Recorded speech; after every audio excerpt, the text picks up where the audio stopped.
Banking से जुड़े videos देखने के लिए इस चैनल को सब्सक्राइब करें और साथ ही बेल आइकन भी दबा दें। हेलो फ्रेंड्स, तो आज के इस वीडियो में हम बात करेंगे किसान विकास पत्र के बारे में। ये एक बचत योजना है जो कि भारतीय डाक यानी कि पोस्ट ऑफिस के द्वारा दी जाती है। किसान विकास पत्र में जो किसान का शब्द है ये सिर्फ कहने के लिए है। हालांकि जब इसकी शुरुआत हुई थी तब ये सिर्फ और सिर्फ किसानों के लिए ही थी, लेकिन आज के डेट में कोई भी भारतीय नागरिक किसान विकास पत्र का लाभ ले सकता है। किसान विकास पत्र में आज के डेट में जो रेट ऑफ इंटरेस्ट है वो 6.9% का है, और जब आप इसको पीपीएफ से कंपेयर करेंगे तो इस समय पीपीएफ का जो रेट ऑफ इंटरेस्ट है वो 7.1% है। चलिए अब डिपॉजिट लिमिट की बात कर लेते हैं। तो किसान विकास पत्र में आप मिनिमम 1000 रुपीज़ जमा कर सकते हैं, और जबकि मैक्सिमम की कोई लिमिट नहीं है, यानी कि आप जितना चाहें किसान विकास पत्र में डिपॉजिट कर सकते हैं, लेकिन मिनिमम 1000। किसान विकास पत्र का ये सबसे अहम बिंदु है।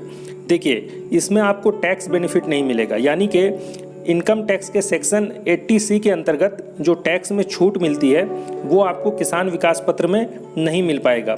वहीं जब आप पीपीएफ में अपना पैसा जमा करते हैं तो वहाँ आपको 80C के अंतर्गत टैक्स में छूट मिलता है, लेकिन किसान विकास पत्र के साथ ऐसा नहीं है। ये इसका अवेलेबल डिनोमिनेशन है, यानी कि किसान विकास पत्र का, और ये 1000, 5000, 10,000, 50,000 इसी डिनोमिनेशन में आपको किसान विकास पत्र में इन्वेस्टमेंट करना होगा।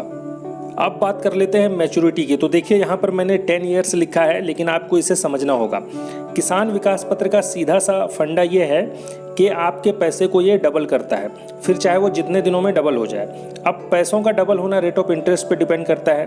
तो आज के डेट में जो रेट ऑफ इंटरेस्ट है 6.9% का, उस हिसाब से देखें तो आपका जो पैसा है 124 महीने के बाद डबल होगा, यानी कि 10 साल से 4 महीने ज़्यादा। अगर भविष्य में रेट ऑफ इंटरेस्ट कम हो जाते हैं या बढ़ जाते हैं तो आपका जो मैच्योरिटी का टाइम है वो भी घटता बढ़ता रहेगा, यानी कि आज के डेट में ये 124 महीने हैं। यानी कि आज अगर आप किसान विकास पत्र में 1 लाख रुपए जमा करते हैं तो 124 महीने के बाद वो 2 लाख हो जाएगा। तो ये अमूमन 10 ईयर्स के आसपास ही रहता है। किसान विकास पत्र का जो लॉकिंग पीरियड है वो 2.5 साल का है, यानी कि 2.5 साल के बाद आप कभी भी अपना पैसा निकाल सकते हैं।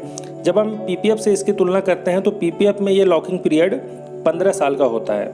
नॉमिनेशन की फैसिलिटी भी किसान विकास पत्र में अवेलेबल रहती है, आप किसी को भी इसमें नॉमिनेट कर सकते हैं। किसान विकास पत्र में लोन की फैसिलिटी भी रहती है, यानी कि अगर आपका किसान विकास पत्र है, चाहे वो किसी भी अमाउंट का हो, तो उस आधार पर आप किसी भी बैंक से लोन के लिए अप्लाई कर सकते हैं और आपको मिल भी जाएगा।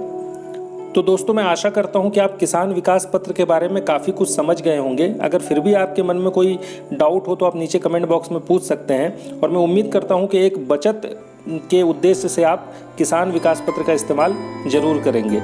शुक्रिया।